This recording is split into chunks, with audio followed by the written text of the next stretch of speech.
Halo teman-teman, apa kabar semuanya? Semoga dalam keadaan baik, sehat, walafiat. Jadi, banyak sekali yang bertanya kepada saya baik itu melalui DM maupun secara langsung. Bang, gua lihat di Instagram lu, banyak banget sih foto-foto lu di luar negeri. Banyak banget sih duit lu. Emang kerjaan lu apa? Apa nggak sayang duit lu dipakai buat jalan-jalan dulu? Jadi, dalam traveling, itu ada 3 unsur utama yang bikin habis duit. Pertama, itu adalah pesawat. Kedua, itu adalah akomodasi. Ketiga, makan. Oh ya, satu lagi. 4, transportasi lokal. Seperti bus atau ya yang lokal-lokal gitu ya. Kali ini saya akan membahas mengenai akomodasi supaya kita bisa meminimalisir biaya perjalanan dengan menginap secara gratis melalui aplikasi yang bernama Couchsurfing. Betul-betul gratis 100%. Buat yang belum tahu, Couchsurfing adalah komunitas yang berisikan traveler dari seluruh dunia, di mana para anggotanya bisa menumpang ke penduduk lokal. Tapi sebelum lanjut nonton video ini, alangkah baiknya untuk subscribe dulu channel ini supaya kita mendapatkan tambahan wawasan-wawasan mengenai dunia traveling. Nah, pengalaman saya sendiri menggunakan Couchsurfing itu baru di 2 negara, yaitu di Amerika dan di Kanada. Di Amerika saya pernah mencoba di San Francisco, Los Angeles, Las Vegas, dan San Diego. Sedangkan di Kanada saya baru mencoba itu di Vancouver. Jadi pengalaman saya ini bisa dibilang belum terlalu banyak. That's why saya collab sama teman-teman CS di Tasikmalaya yang punya pengalaman di tempat-tempat lainnya. Nah, mereka ini spesialis di Asia. Jadi, informasinya semoga lebih akurat dan akan membantu teman-teman yang ya intinya untuk memperkaya informasi bagi teman-teman semuanya. Selamat menikmati. Media sosial buat nunjukin sisi humanitas kita. Dalam artian ya mungkin pas kita perlu, pas ada orang yang nyari tempat tinggal, kita bisa buat jalin persahabatan kayak gitu. Terus juga kita bisa sharing, tempat buat sharing pengalaman traveling atau sharing segala macam.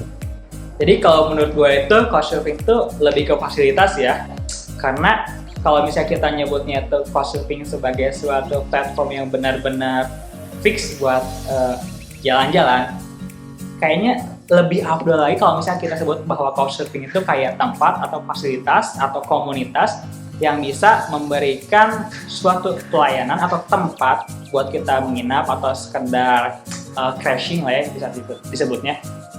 Baik itu buat 1 hari, 2 hari, bahkan ada yang sampai 1 minggu, dimana kita nggak usah bayar. Dalam artian, bayarnya itu bukan sama uang, tapi kita bayar dengan pengalaman, kita bayar dengan story, atau kita bisa juga bayar dengan sama-sama berinteraksi lah, lebih ke sana sih. Karena memang pengen banyak teman ya awalnya, jadi kita khususnya saya tuh pengen punya banyak teman dari luar negeri, jadi kita bisa interaksi ataupun kita misalkan mengunjungi suatu kota dan bisa berinteraksi dengan produk lokal itu kan sangat bagus banget gitu ya buat tahu situasi sama kondisi di suatu tempat tersebut. Kalau misalnya buat seorang backpacker atau seorang traveler, yang dicari itu kan experience-nya, pengalamannya. Nah, ini yang ngebedainnya Couchsurfing sama yang lain. Ada pengalaman yang bisa bikin kita enak, dalam artian kita nggak akan kesepian, kita ada teman yang bisa diajak ngobrol, teman yang bisa diajak sharing, bahkan kita bisa mendapatkan pengalaman yang berbeda. Hemat biaya, dapat teman, dan ada kesempatan stay as lokal. Ya kalau ditolak orang, misalnya kalau kita nyari satu tempat, tinggal di satu kota tapi ternyata nggak bisa, itu mungkin yang rada bikin sedih lah berarti. Biasanya orang yang pakainya itu me time atau buat vacation doang atau holiday, mereka pasti pakainya hotel karena biar nggak diganggu sama orang lain. Tidak bisa seenaknya seperti di hotel, dan di beberapa negara kita kesulitan untuk mendapatkan host gitu. Tergantung pembawaan diri kita juga sih sebenarnya. Selama 7 hari waktu di Ho Chi Minh itu ibaratnya saya gratis teman, gratis dimasakin segala macam, dibeliin segala macam. Kadang-kadang nggak harusnya sih kalau yang udah berpengalaman ya hosting itu dia cantumin si tipikal rumahnya kayak gimana, flatnya atau apartemennya kayak gimana, terus juga ada fotonya. apakah hotnya itu sebenarnya nginep bareng, atau misalnya itu sharing room, atau itu cuma sekedar kamu bisa tidur di sofa atau kamu bisa tidur menggelar gitu ya. Nah itu biasanya ada di foto profilnya, sama ada di penjelasannya, kayak berapa orang yang datangnya, siapa aja yang boleh datangnya, apa aja yang kita bisa masukinnya. Dan artian masukin tuh ada orang yang bisa boleh merokok, ada yang orang bisa boleh buat minum keras. Soalnya kan ada beberapa orang yang emang nggak bisa kalau misalnya nggak pakai alkohol kan. Ada beberapa orang yang ibaratnya kalau kita ngobrol harus sama sekali minum kan, biar obrolannya itu lebih lancar, lebih cair. Nah ada juga orang yang nggak bisa tuh kayak gitu, karena kan kita tahu sendiri beberapa orang itu di CS kulturnya berbeda-beda, terus juga agamanya berbeda-beda. Nah kita juga harus bisa beradaptasi dan menghargai mereka. Kita kan nggak bisa juga buat seenaknya atau semena-mena itu kan. Kita aja harus tetap ikutin kulturnya. Kita juga ketika mungkin bagi Asian people atau orang-orang Asia, kultur sama moral kayak gitu udah terbiasa ya. Tapi kan kalau misalnya buat orang-orang asing, kita harus juga edukasi sendiri. Nah, ketika kita berinteraksi di awal, ini juga yang patut dikasih tahu atau diberitahu, diinformasikan oleh si hosting itu sama orang lain, bahwa di rumah ini ada beberapa rules, ada apa yang boleh, apa yang nggak boleh, siapa aja yang boleh masuk, kapan aja jamnya. Itu tuh kadang-kadang ada orang yang benar-benar strict banget loh. Sampai misalnya jam keluar tuh di jadwal, atau keluarnya itu benar-benar di schedule. Oh kamu datang jam segini, keluar jam segini, mau kemana aja. Ada benar-benar orang yang sampai strict kayak gitu. Terus ada juga orang yang baik kayak, oh ini kamu pegang kunci aja, ntar kalau misalnya mau balik atau mau pergi langsung kunci aja sendiri, ntar ketika kamu udah mau berangkat lagi baru kuncinya kasih ke saya. Jadi itu bervariasi lah macam-macam. Nah gimana kita lihat atau gimana kita mendapatkan negosiasi yang bagusnya, ya gimana jago-jago kita retorika lah kayak gitunya mah. Kalau misalnya ngasih kunci, pertama feeling dia udah bagus, instingnya itu. Soalnya kalau misalnya instingnya jelek, ketika dia ketemu, dia juga bakal, oh bentar, ini orang kayaknya nggak terlalu baik nih, atau ini orang nggak bisa dipercaya secara full nih, kayaknya nggak boleh deh kasih kunci. Tapi ketika kalau misalnya ngobrolnya, oh udah asik, udah easy going, terus udah enak banget, terus dia bisa dipercaya, cara ngobrolnya, cara berinteraksi, cara dia responsibility personnya, oh kayaknya oke deh, nggak apa-apa deh, nggak apa-apa, kamu boleh bebas buat main, mau apa. Kadang-kadang ada yang sampai dikasih kunci mobil atau kunci motor loh, buat main. Harusnya sih dari sharing community-nya itu semua gratis, nggak ada yang bayar harusnya. Tapi ada beberapa orang juga yang kayak apa ya, kayak memanfaatkan itu consulting itu buat bayar. Kayak biasanya orang kayak itu tuh orang-orang travel guide atau orang-orang yang sengaja memonetize hal tersebut lah. Itu sebenarnya nggak boleh sih harusnya. Soalnya kan kita udah kayak sharing. Karena memang sebenarnya untuk sesama travel dan sama-sama menguntungkan, jadi sebenarnya nggak bayar untuk mau nginap ataupun mau dianterin jadi guide, nggak perlu bayar. Tapi kalau misalnya di consulting kan orang-orang udah tahu komunitasnya kayak gimana, cara pengalamannya kayak gimana. Terus hampir rata-rata orang yang aktif dan berkecimpung di dunia consulting tuh udah mengerti lah satu sama lain tipikal perjalanan kayak gimana. Kecuali yang baru ya, itu biasanya kan masih belum terlalu aktif lah ya. Apalagi kalau misalnya yang referensinya tuh masih dikit atau yang masih belum aktif secara biasa lah. Hobi? Ya namanya komunitas itu kan ya hukum tabur tua ya. Gua bahas dulu yang pertama nih. Yang tadi kan ketakutan ya. Itu kan kalau misalnya kita di bio-nya Couchsurfing itu ada yang namanya biodata. Dalam artian bukan cuma biodata, tapi di sana ada juga kategori referensi, atau ada juga kategori yang siapa sih yang boleh dan siapa yang nggak boleh tinggal di sana. Ada beberapa orang dalam misal kita kategorikan kalau ketika laki-laki sama laki-laki lagi, atau perempuan sama perempuan lagi, atau ada juga yang bisa dicampur ya. Kita harus dulu bikin appointment lah, janji dulu lah, hampir dari 1 bulan atau 2 bulan, karena kita nggak tahu kan si orang itu tuh lagi sibuk atau enggak. Nah di sini intens komunikasinya, bagaimana cara kita berpendapat, bagaimana cara kita berkomunikasi dengan baik, apakah kita itu seseorang yang responsibility person atau seseorang yang bisa jujur atau seseorang yang bisa dipercaya. Nah kalau misalnya kitanya nggak bisa dipercaya, ya orang itu nggak akan respect atau nggak akan mau kan buat berkomunikasi sama kita. Terus juga kalau misalnya kita mengambil keputusan untuk, oh dia kayaknya orang baik nih, biasanya mereka pakainya insting sih. Kan? Soalnya gue juga kan kadang-kadang pakai insting. Gue lihat tipikal orangnya kayak gimana, cara ngobrolnya kayak gimana, cara bercakapnya kayak gimana, cara berperilakunya, lihat di biografinya. Nah, itu tuh jadi sebagai acuan. Karena kalau misalnya nggak ada acuan ya kita juga kan nggak mau kan masukin kucing garong atau insting. Karena ketika kita lihat muka orang, ketika lihat ibaratnya tata gerak, dalam artian tata gerak ada beberapa fotonya kan dia pasti majang foto nih, foto di shoppingnya atau foto dengan orang-orang atau temannya. Nah, kita bisa lihat tipikal orang yang kayak gimana dari ekspresi, dari kayak gitu. Nah, ketika dia orang yang supel, otomatis kita juga bakal perasaannya itu easy going aja sama orang itu. Tapi ketika dianya itu kayak orang yang ibaratnya two face ya atau kayak gimana, pasti ada insting tuh mengatakan bahwa wah kayaknya ini orang kurang enak nih atau kurang asik sama kita, kayaknya kita lebih baik cari yang lain deh. Nah, saya itu penting sih. Kenapa? Karena kan ini salah satu platform media sosial ya, tipikalnya kayak media sosial, dan kita tidak bertemu secara langsung. Untuk verifikasi secara langsung kita bisa komunikasi secara intens, atau kita bisa memakai aplikasi yang lain buat ketemu, misalnya video call atau teleconference. Itu juga bisa salah satu cara buat kita ketemu langsung secara jarak jauh lah. Sebenarnya kalau misalnya Bali ya, Bali salah satu tempat destinasi yang paling banyak orang di Indonesia. Nah, orang-orangnya tuh banyak yang ramah, orang-orang tuh banyak banget, dan hostingnya juga itu wah, kalau nggak salah itu sampai berapa ribu gitu. Soalnya banyak banget kalau di Bali. Buat kita hangout, buat kita sekedar buat main, jalan-jalan, itu juga ada loh kalau di Bali. Banyak banget malahan tempat-tempatnya, kayak tempat hangout place-nya, terus hampir di setiap daerah atau kecamatan tuh hampir ada lah kalau bisa di Bali. Nah, biasanya kalau Bandung Jakarta kan kebanyakan yang di kota-kota itu yang dicarinya kalau nggak lebih ke kuliner, heritage, atau sekedar buat ya party gitu lah paling biasanya kalau anak-anak shopping. Nah, mereka kalau misalnya ada lagi yang mau trip lanjutan, biasanya kota-kota besar kayak itu jadi semacamnya transit lah disebutnya.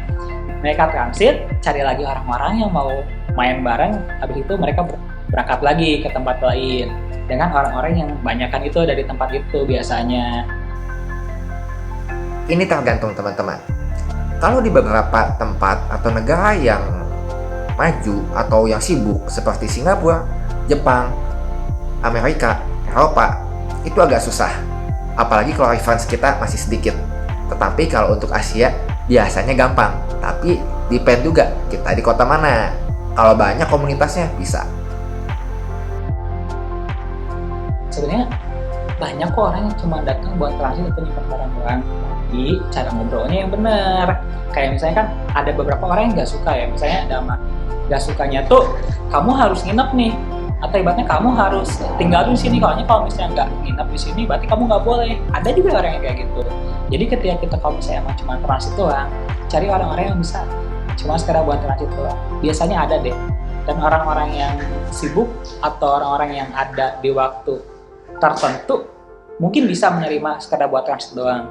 Tapi orang-orang yang biasanya lebih banyak waktu luangnya lebih memilih orang untuk tinggal dan ibaratnya berinteraksi, main bareng sih biasanya. Waktu itu gue pernah lihat di Bandung nih, dia tuh datang ke Indonesia buat sekedar business trip, cuman dia bosan. Dia business trip tuh cuma 2 hari. Di hari pertama semua udah beres kerjaannya. Di hari 2 dia bosan kan. Nah, dia cari tempat hangout, kebetulan dia pakai couchsurfing. Hangout lah sama anak-anak couchsurfing. Dia ikut nginep crashing, padahal dia punya hotel loh. Dia udah booking hotel, tapi dia tetap pengen nyobain experience-nya buat main sama orang-orang lokal, orang-orang native di sana. Dia ikut di couchsurfing, main bareng lah. Ya, boleh-boleh aja sih, tapi kayaknya kurang etis gitu loh. Tiap pos tuh beda-beda aturan. Jadi ada yang nerima, ada yang enggak. Misalnya dia ada yang nerima 1 orang atau 2 orang, atau lebih dari 2 orang. Itu tergantung ke personal si host itu. Intinya tuh ada di bagian profilnya atau di biodatanya, semua itu kecantum kayak anaknya boleh bawa apa enggak, minuman itu boleh bawa enggak, terus ada hal-hal lain itu yang boleh dibawa atau enggak, terus kayak semacam pet atau ibaratnya hal-hal lain lah yang misalnya lo harus bawa itu. Lo kan tinggal komunikasikan dulu sama orang lain itu, tapi lo harus benar-benar lihat tuh di profilnya ada apa enggak tuh di biodatanya. Soalnya itu yang paling penting deh. Jangan lo kayak langsung nanya nanya asal gitu tanpa lo lihat profil dulu. Soalnya profil itu salah satu yang paling penting ketika lo mau lihat biodata atau karakteristik orang yang ada di CS itu sendiri. Tiap host itu beda-beda aturan, jadi ada yang nerima, ada yang enggak. Misalnya dia ada yang nerima 1 orang atau 2 orang atau lebih dari 2 orang, itu tergantung ke personal si host itu. Intinya tuh ada di bagian profilnya atau di biodatanya, semua itu kecantum kayak anaknya boleh bawa apa enggak, minuman itu boleh bawa enggak, terus ada hal-hal lain itu yang boleh dibawa atau enggak, terus kayak semacam pet atau ibaratnya hal-hal lain lah yang misalnya lo harus bawa itu. Lo kan setiap komunikasikan dulu sama orang lain itu, tapi lo harus benar-benar lihat tuh di profilnya ada apa enggak tuh di biodatanya. Soalnya itu yang paling penting deh. Jangan lo kayak langsung nanya asal gitu tanpa lo lihat profil dulu. Soalnya profil itu salah satu yang paling penting ketika lo mau lihat biodata atau karakteristik orang yang ada di CS itu sendiri. Jadi gini, kalau di Couchsurfing itu setahu gue, pertama aplikasi yang benar-benar dipakai buat Couchsurfing itu emang buat menginap, dalam artian buat couch crashing ya, buat sekedar ikut numpang. Nah, Hangout ini ada satu fitur baru, di mana Hangout ini sendiri fiturnya itu ada buat di yang Couchsurfing mobile. Nah, Couchsurfing mobile ini kalau nggak salah baru beberapa tahun itu ke belakang, itu nggak lama kok. Tapi kalau Couchsurfing yang web itu yang lebih lama, cuma sekedar buat ikut nginep. Tapi bukan cuma ikut nginep, di sana juga kok banyak kayak semacam grup, kayak semacam komunitas yang gimana kita bisa ngobrol, kita bisa berinteraksi dengan orang lain buat sekedar cari tips and trick, buat cari informasi-informasi kayak gimana sih kalau misalnya kita jadi seorang backpacker, atau gimana cara kita buat tetap bertahan hidup nih. Kan kalau misalnya nyari survival doang atau dari buku, beda lah pengalamannya, sedangkan kita butuh yang langsung realitanya, yang aslinya kayak gimana. Nah, biasanya di sana sih kalau masa ibadah hampir, kalau pengalaman gue ya, gak pernah sih kayak bisa diganggu kayak gimana. Soalnya karena kita emang dari awalnya juga udah ngasih tahu kita itu sekarang apa, terus kita juga kayak walaupun nggak benar-benar ngobrol masalah religion kita atau faithful kita ya, orang itu udah ngerti, oh gue mau ngelakuin ini, gue mau kesini. Dan bahkan soalnya kan ada juga beberapa keringanan kan dari setiap agama atau religion kan. Jadi biasanya orang-orang yang udah biasa traveling itu hal-hal kayak gitu tuh bukan hal yang tabu sih sebenarnya. Kecuali emang kamu ketika dapet si orang hostnya itu yang baru, biasanya itu yang agak sedikit rewel atau rese sih. Tapi nggak pernah sih kalau sampai kayak kamu nggak boleh sholat, kamu nggak boleh ini sih. Cuman kamu harus bisa pintar-pintar aja kalau misalnya kamu emang seorang yang muslim atau Islam, harus tahu nih kemana arah kiblatnya atau kemana arah ininya sendiri. Kalau orang yang cocok buat di CS ya, pertama dia orangnya supel, terus kedua dia orangnya nggak gampang ngeluh, terus ketiga dia orangnya bisa bebas buat traveling dengan kegiatan ataupun dengan hal-hal yang harus mengharuskan dia buat adaptasi dengan hal-hal yang tidak memungkinkan. Kalau misalnya dia nggak bisa dengan hal tersebut, gak usahain, lo mending nginep di hotel aja deh biar lo nyaman. Soalnya kebanyakan orang yang di CS tuh dia nggak mikir nyaman, tapi dia mikirnya tuh ada tempat tinggal dan kita bisa berinteraksi dan mendapatkan experience yang bagus. Di CS itu cocok bagi kamu yang senang berbaur as a local, yang pengen mendapatkan pengalaman dan bukan yang pengen hemat doang. Kalau pengen yang ya sesuka-suka kamu gitu ya, better di hotel aja gitu. Tapi ada biaya, ya paling tidak di hostel lah. Kalau misalnya yang general hampir semua sama ya. Kalau misalnya orangnya itu nggak minum atau minuman keras, nggak boleh bawa minuman keras atau ingin di sana tempat itu. Terus juga kalau misalnya ada yang datang dengan pasangan, tidak boleh tidur bareng atau ibaratnya tidak boleh melakukan intercourse kayak gitu. Terus juga kalau misalnya emang orang itu tipikalnya kayak orang yang suka main atau orang yang ibaratnya liar lah, mungkin kayaknya itu kepribadian itu harus dijaga dulu deh. Soalnya nggak semua orang bisa menerima hal tersebut, kecuali emang itu udah dipermit atau udah diperbolehkan oleh orang tersebut. Nah gimana ya? Mungkin kalau misalnya disebut general, hampir semua aturan-aturan di tiap tempat sama kali ya. Kayak misalnya nggak boleh merokok atau nggak boleh buang sampah sembarangan, atau misalnya nggak boleh membuat kegaduhan. Tapi kita juga harus bisa ibaratnya bukan ngobrol ya, kayak bukan menegosiasi juga. Mungkin kita harus bisa berkomunikasi gimana dengan orang yang nge-hostnya itu, ada nggak sih tempat kalau misalnya kita pengen gaduh di mana, sehingga semua naluri atau semua hal yang pengen kita lakukan sebagai seorang yang lagi vacation atau lagi traveling tuh bisa kesampaian nih. Biasanya ada kok tempat lain yang bisa dipakai, baik itu pub, baik itu tempat klub, atau mungkin di kosan temennya itu. Itu bukan hal yang lumrah itu biasanya. Datang dengan siapa, malah kita tidurnya di siapa, di tempat siapa, itu bukan hal yang aneh sih sebenarnya biasanya. Yang pertama yang bisa adaptasi ya, jago adaptasi. Otomatis kalau misalkan kita jago adaptasi kan gampang berbaur sama orang. Kalau misalkan kitanya cuma diam, pendiam banget gitu ya, jadi nggak berkembang dan nggak merasa mereka itu orang yang nge-hosting kita tuh nggak tertarik rasanya gitu. Kita nggak tertarik sama mereka. Jadi kita harus bisa mencoba mendalami karakter mereka, mencoba terbuka gitu kan. Jadi lebih bisa adaptasi sih, maupun kita jadi host ataupun jadi server ya, adaptasi yang paling penting kalau menurut saya. Dia cowok, orangnya tuh absurd banget, dan itu salah satu bule yang waktu itu datang tuh kok gila. Jadi bule itu awalnya tuh pas datang tuh orangnya tuh kayaknya tuh pemalu biasa aja, tapi lama-kelamaan bentar nih bule kok ngelunjak juga ya di cara dia ngobrol. Kok cara dia sense of humornya udah kayak orang Indonesia aja. Dia dibully ikut ngebully balik, dia gua ngeledekin balik. Tapi itu sih yang paling seru ketika ketemu orang yang se-vibe sama kita di Couchsurfing. Itu saya ke Vietnam tahun 2013, pertama kali mendarat di Ho Chi Minh. Saya dapet di satu rumah dan orangnya benar-benar ngenakin lah, welcome banget. Sudah itu pindah ke kota Hanoi di utara. Di situ juga benar-benar luar biasa. Saya dikasih kepercayaan buat pegang kunci rumah dia, dikasih kunci motor dia, ibaratnya dikasih makan 3 kali sehari juga selama seminggu, dan itu semua gratis. Pertama, lo perbaikin dulu bio lo itu harus lo bikin kayak sebagus mungkin dan sehanes mungkin. Kalau misalnya lo nggak hanes atau nggak bikin yang sincere, kayak ini gua nih, tapi gua yang bener-bener sejatinya gua kayak gimana, sejujur-jujurnya gua kayak gimana, dan itu hal-hal yang baik yang gua. Nah itu biasanya benar-benar kelihatan bagus dan itu bakal memudahkan lo. Terus kedua, reference. Lo itu harus benar-benar bangun reputasi dan reference benar-benar baik, sehingga ketika orang lain ngelihat reference lo, oke, lo orang yang baik, lo yang orang yang oke buat datang di tempat gua. Kayak gitu sih.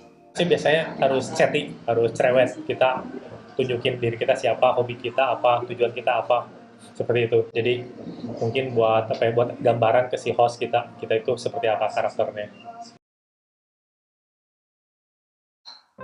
Nah kalau buat first timer, lo biasanya coba cari deh grup atau komunitas orang yang ada di tempat tersebut, atau lo bisa cari juga brand ambassador yang ada di sana.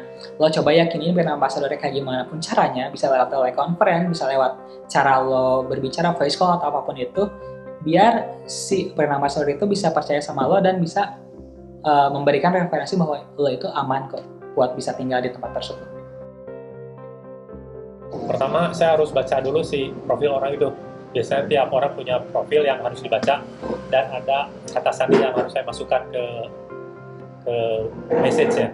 Kalau misalnya si kata sandinya nggak dimasukkan, biasanya ditolak. Dan banyak orang yang nulis itu panjang profilnya agar kita baca dulu. Kalau kita baca, bisa kita tahu apa yang harus kita lakukan.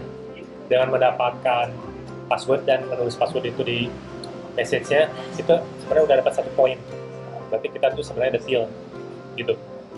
Terus juga ketika lo bikin suatu introduction pada orang lain yang lo pengen kayak apa ya, lo mau tumpangi itu, lo biasain pakai polite message, and then kamu juga pakai bahasa-bahasa yang menarik dan easy going. Biasanya orang yang easy going itu lebih gampang kok buat nyari tipikal tempat buat menginap. Halo, saya Iqbal Fatan Awaludin, saya berasal dari bla bla bla bla bla. Saya ingin mencoba untuk berpelesir di tempat Anda. Dalam artian misalnya di tempatnya kayak misalnya di Kanada, lebih tepatnya di Vancouver, dan kamu sekarang lagi tinggal di Vancouver. Apakah saya boleh bisa menginap di tempat kamu buat 1 hari atau 2 hari, sehingga saya bisa mengurangi budget saya untuk berpergian Sehingga budget buat hotelnya bisa dipakai buat kita hangout bareng atau kita bisa main bareng. Nah itu juga bisa salah satu caranya. Cuman kalau misalnya kita pakai bahasa Inggris kayak misalnya gini, Hello, my name is Iqbal Fatana Maludin.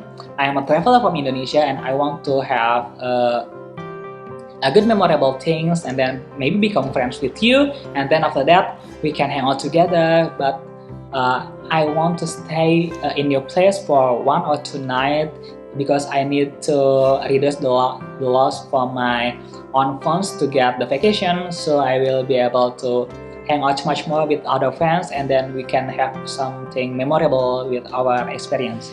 Ya mungkin kayak gitu sih. Oke teman-teman, ada satu pertanyaan lagi yang ketinggalan, yaitu bagaimana bagi kaum hawa? Misalkan dia pengen couchsurfing tapi saya wanita, apakah aman atau enggak? Tadi saya kelupaan, I'm so sorry. Jawabannya adalah yaitu relatif, jadi bagi cowok pun nggak menjamin itu aman. Lalu kalau bagi cewek, saran saya adalah kalian cari couchsurfing yang cewek lagi, hostnya yang cewek maksudnya ya. Kalau sama cowok lagi ya sebetulnya aman-aman aja. Lihat aja di situ yang ngasih reference-nya, kalau misalkan si hostnya itu cowok, lalu si reference-nya ya, maksudnya yang datang ke dia itu adalah ada cewek juga dan komennya positif, aman gitu ya, ya why not? Pengalaman saya sendiri juga, waktu saya nge-CS di Amerika, sebelum saya itu ada cewek dari Taiwan and I think oke-oke aja. Jadi saya ngeliat juga si karakter hostnya juga ya, kalau misalkan dia udah berkeluarga gitu ya, nggak jomblo ya intinya lihat lagi reference, lihat foto-fotonya, itu kan bisa kelihatan ya orang ini baik atau enggak, walaupun kadang menipu. Itu balik lagi ke feeling teman-teman sekalian. Jadi kalau bagi baik cewek atau cowok, ya lihat lagi ke profilnya dia, lalu fotonya lihat juga nyaman atau enggak, setelah di chatting itu nyaman atau enggak, lalu referensinya gimana. Semakin banyak referensi itu akan menentukan kualitas atau membuat kita akan semakin yakin gitu loh teman-teman. Dan bagi teman-teman yang ada pertanyaan, tadi kan sudah banyak banget ya dibabarkan pertanyaan-pertanyaan yang umumnya itu biasanya ditanyakan. Kalau ada pertanyaan lagi, jangan sungkan untuk tulis di komentar maksudnya, dan saya akan usahakan untuk membalas. Oke, terima kasih. Dan bagi teman-teman kalau misalkan merasa video ini bermanfaat, terutama bagi teman-teman traveler yang penasaran untuk gimana sih mendapatkan experience as a local dan ingin membuat budget lebih murah, please jangan pelit ilmu, share video ini kepada teman-teman kalian dan jangan lupa subscribe supaya kalian mendapatkan manfaat dan informasi mengenai traveling. Oke, segitu aja. Terima kasih. Sampai jumpa di next video.